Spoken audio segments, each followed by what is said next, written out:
제3장 인류 역사 종말론.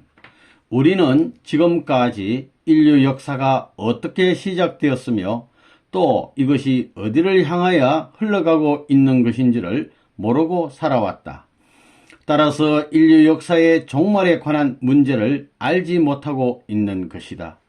많은 기독교 신도들은 다만 성서에 기록되어 있는 문자 그대로 말세에는 하늘과 땅이 모두 불에 타서 소멸되고 해와 달이 빛을 잃고 별들이 하늘에서 떨어지며 천사장의 나팔 소리와 함께 죽은 자들이 무덤에서 일어나고 살아있는 사람들은 모두 구름 속으로 끌어올리워 공중에서 예수님을 상봉하리라고 믿고 있다. 그러나 사실 성서의 문자 그대로 될 것인지 그렇지 않으면 성서의 중요한 많은 부분이 그러하듯이 이 말씀도 무엇을 비유하여 말씀하신 것인지 이 문제를 해명하는 것은 기독교 신도들에 있어서 가장 중요한 문제 중의 하나가 아닐 수 없는 것이다. 그런데 이 문제를 해명하기 위하여는 먼저 하나님이 피조 세계를 창조하신 목적과 타락의 의의 그리고 구원 섭리의 목적 등 근본 문제를 풀지 않으면 아니 되는 것이다. 제1절 하나님의 창조 목적의 완성과 인간의 타락. 1. 하나님의 창조 목적의 완성. 이미 창조 원리에서 상세히 논술한 바이지만 하나님이 인간을 창조하신 목적은 인간을 보시고 기뻐하시기 위함이었다. 그러므로 인간이 존재하는 목적은 하나님을 기쁘시게 하는 데 있는 것이다. 그러면 인간이 어떻게 되어야 하나님을 기쁘시게 하여 그의 창조 본연의 존재의 가치를 완전히 드러낼 수 있을 것인가? 인간 이외의 피조물은 자연 그대로가 하나님의 기쁨의 대상이 되도록 창조되어 있다. 그러나 인간은 창조 원리에서 밝혀진 바와 같이 자유의지와 그에 의한 행동을 통하여서 하나님께 기쁨을 돌려드리는 실체 대상으로 창조되었기 때문에 인간은 하나님의 뜻을 알고 스스로 노력하여서 그 뜻대로 생활하지 않고서는 하나님의 기쁨의 대상이 될 수 없는 것이다. 그러므로 인간은 어디까지나 하나님의 심정을 채울하여 그 뜻을 알아가지고 그 뜻대로 생활할 수 있도록 창조되었던 것이다. 인간이 그러한 자리에 서게 되는 것을 개성완성이라고 한다.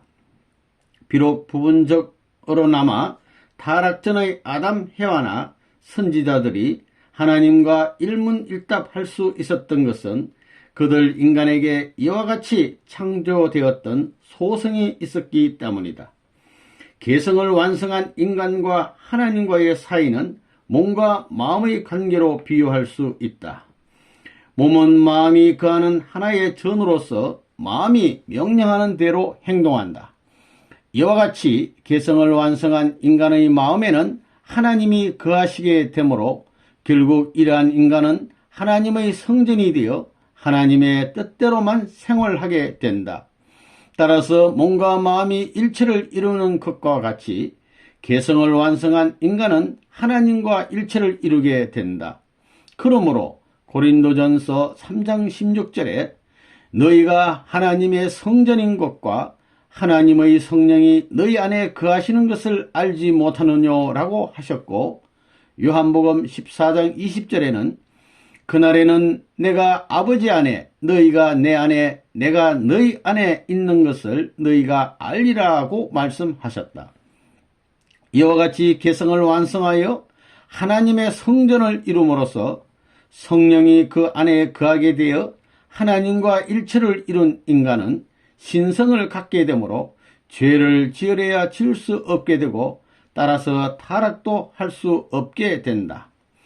개성을 완성한 사람은 곧 하나님의 창조 목적을 이룬 선의 완성체인데 선의 완성체가 타락된다면 선 그 자체가 파멸될 가능성을 내포하고 있다는 불합리한 결과에 이른다.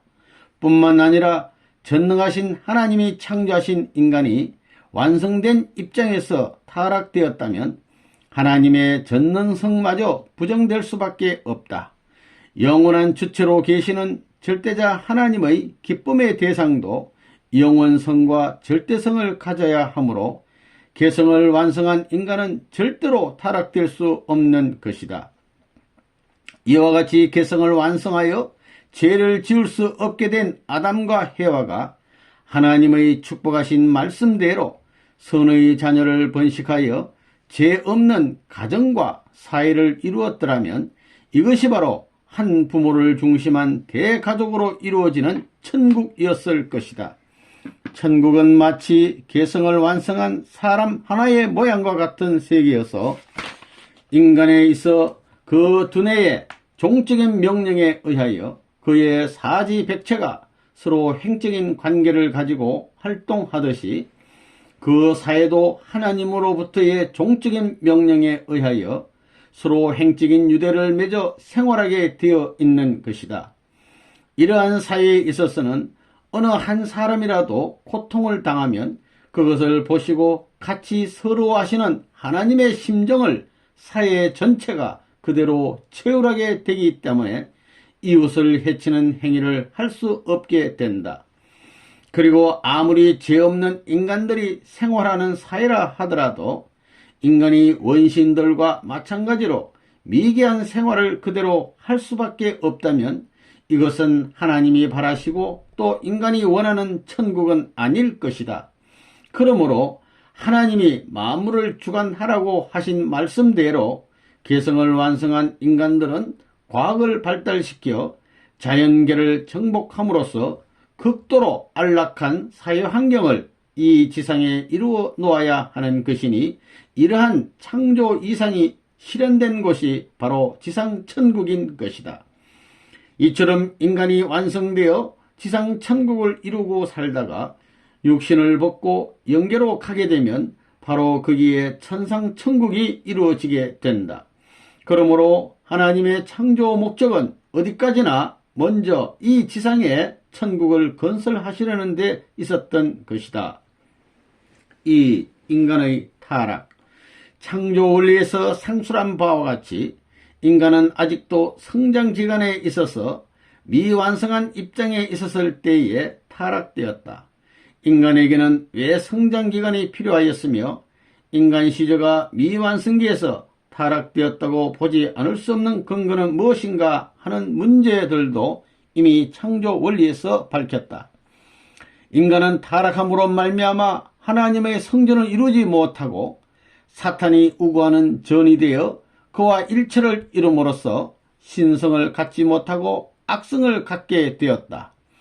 이와 같이 악성을 가진 인간이 악의 자녀를 번식하여 악의 가정과 사회와 세계를 이루었으니 이것이 바로 타락 인간이 지금까지 살아오고 있는 지상지옥이다. 지옥 인간들은 하나님과의 종적인 관계가 끊어졌기 때문에 인간들 사이에 행적인 유대를 이룰 수 없게 되었고 따라서 이웃의 고통을 자신의 것으로서 체험할 수 없게 되어 마침내는 이웃을 해치는 행위를 자행하게 된 것이다. 인간은 지상지옥에서 살고 있기 때문에 육신을 벗은 후에는 천상지옥으로 가게 된다. 이와 같이 인간은 하나님 조건의 세계를 이루지 못하고 사탄 조건의 세계를 이루게 되었다. 사탄을 세상 임금 또는 세상의 신이라고 하는 이유는 여기에 있는 것이다.